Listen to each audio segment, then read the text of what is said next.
Hey guys, this is Hell Hades. This is a Raid Shadow Legends video. Guys, the new free login legendary champion has been revealed. It's going to be Alice the Wanderer. So everyone is going to be able to pick up this champion on a free loyalty scheme like we've done with other champions like your Artax and your Wukongs. This is going to be Alice. Damn, the sword is looking mighty fine in this picture right here.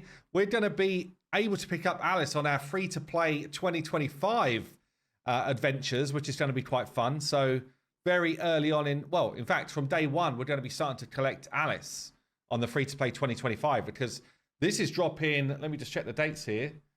This is dropping tomorrow, and the free-to-play comp starts on Friday. There's going to be more information about that coming later today, by the way, in a separate video. Let's have a look at the turnaround then. We've got a little drink me potion here. If you want to go tiny, I guess, there's a little key. I've honestly never watched Alice in Wonderland, but I kind of know some of the themes. What else have we got? She's looking pretty fierce. I do love the sword. Oh, here we go. Damn, she's got a little baby bunny on her back. Oh, man, it's too good. It's too good. It's kind of creepy. It's kind of creepy, but there you go. She is looking very, very fierce. What are you saying? Let's have one more look. I do love it. It's a good design. It is a good design. She's got a kind of like maid's outfit on. This reminds me of Total Recall. I don't know why. It reminds me of Total Recall when he's got like the dude on his back. Anyway, if you guys have seen that film. I'm talking about the original Total Recall, by the way. Anyway, let's have a look at the kits. Are we going to be wowed by Alice when she joins our accounts? So she is... Oh, in fact, let me just read the little bio they give first. Alice the Wanderer. She is from the Sacred Order, faction, legendary champion, attack-based, and magic affinity. So she's a damage dealer. Alice the Wanderer is a hybrid damage dealer, uniquely designed to dominate PvP with her ability to both control and eliminate the enemy team. Perfect for all arena modes, Alice is a champion who greatly benefits from accuracy, but doesn't fear polymorph, and to further enhance her damage roll, her passive offsets the need for high accuracy with extra damage potential. Okay, sounds pretty cool. Right then, what we got going on? Double hitter on the A1 places an extra hit if the target has got any active skills on cooldown. So that means basically an A2 or an A3. If they go on cooldown, she's going for a triple hit on the A1. Each hit has got, and it books to 100% chance of decreasing the duration of a random buff on the target by a turn. So you do need accuracy for that part. We then got Clockwork Cyclone. It's on a 4-turn, books to 3-turn, attacks all enemies, books up to 100% chance of increasing the cooldown of all enemy skills. Whoa, that's actually disgusting for a free champion. For a free login champion, we're getting Warlord-esque skill levels here. I'm not gonna lie, like in live arena, Warlord's one of the first people on my team sheet. It's so powerful to lock out enemy skills. So yeah, pretty crazy. It's more like a basher, I guess, than a Warlord, but still, for someone who's been given to everybody, pretty nuts. You've got a second part to the skill as well. Books up to 100% chance of decreasing each target's turn meter by 15% if at least one of a target's skills has its cooldown increased to the max, which is pretty likely, decreases their turn meter by 30% instead. So I'm just thinking, like, for the free-to-play challenge, that skill is nuts.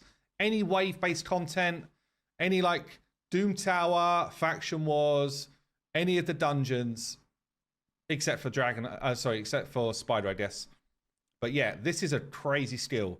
Turn meter control on a 3-turn, plus locking out enemy skills is huge. And it's an AoE, so it might hit hard as well. That does need accuracy, so I'm interested to see what the passive's doing. We then got Queen Slayer. On a 4-turn, books to 3, ignores 20% enemy defense, hits 1 enemy. If the initial target is killed, also attacks the enemy with the lowest HP. Will also ignore 20% of the target's defense. I guess that's just written twice and it's not doing it I guess it means it ignores 20% of each of their defenses. So if you can one-shot someone, you're going to likely one-shot a second person as well. What's interesting here, so I'm just thinking actually, free-to-play is on my mind right now, the tournament. She doesn't bring a whole load of debuffs, like, you know, decrease attack for clan boss, poisons, like all of those things which help new players out. It's very PvP focused and wave focused. She needs to hit hard for her to be relevant to later game players. And I think she's going to be fun and decent for newer players, but she might end up being a bit of a trap for the free-to-play contest. Depends how crazy this is. I mean, the lockout is extremely good, but yeah, do you end up throwing all of your resources into her, or would you rather someone who's bringing a bunch of debuffs and stuff? Interesting. Anyway, we got here a passive as well, TikTok. It's on a 3-turn cooldown. So you've got a passive effect first. Whenever this champion attacks, inflicts 3% bonus damage to each target for each turn remaining on all of their skills cooldowns. Okay. So if you're locking them out first, I guess it's whatever's left for the bonus damage. So you might end up getting like another 6% bonus damage. If it's adding the whole group of cooldowns together, so let's say you've got 4 enemies and combined they end up with, you know, 10 turns worth of cooldown left, then maybe that's kind of nuts. That's like a 30% damage increase if that's the way it's calculated.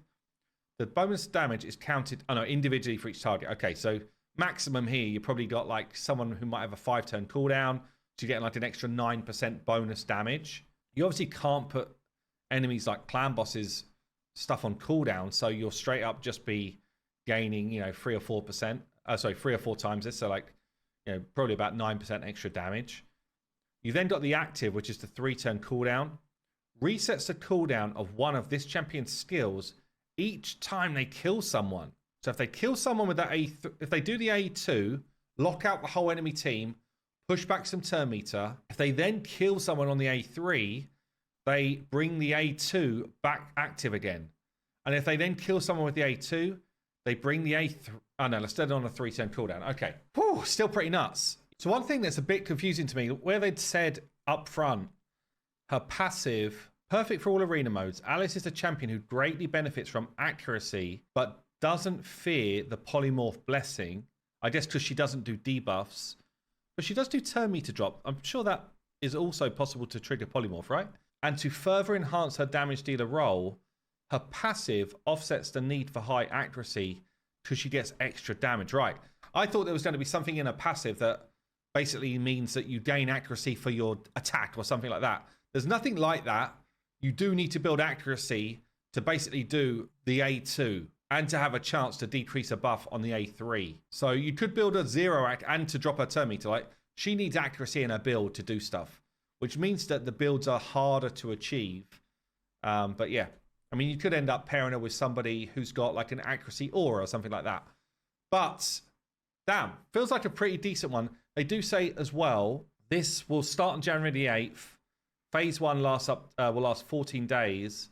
And it will end on March the 26th. That's the last date that you'll be able to start to activate the Alice chase.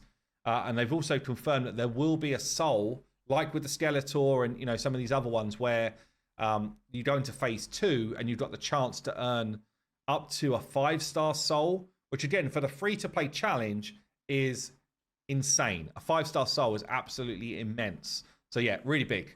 There you go, guys. Let me know what you think. Is Alice the Wanderer going to be someone that you're excited to collect and to get onto your account for a freebie? I think pretty decent for a freebie, honestly. But there you go. I've been Hell Hades. Don't forget, sub to the channel if you like the content. And I'll see you in the next one.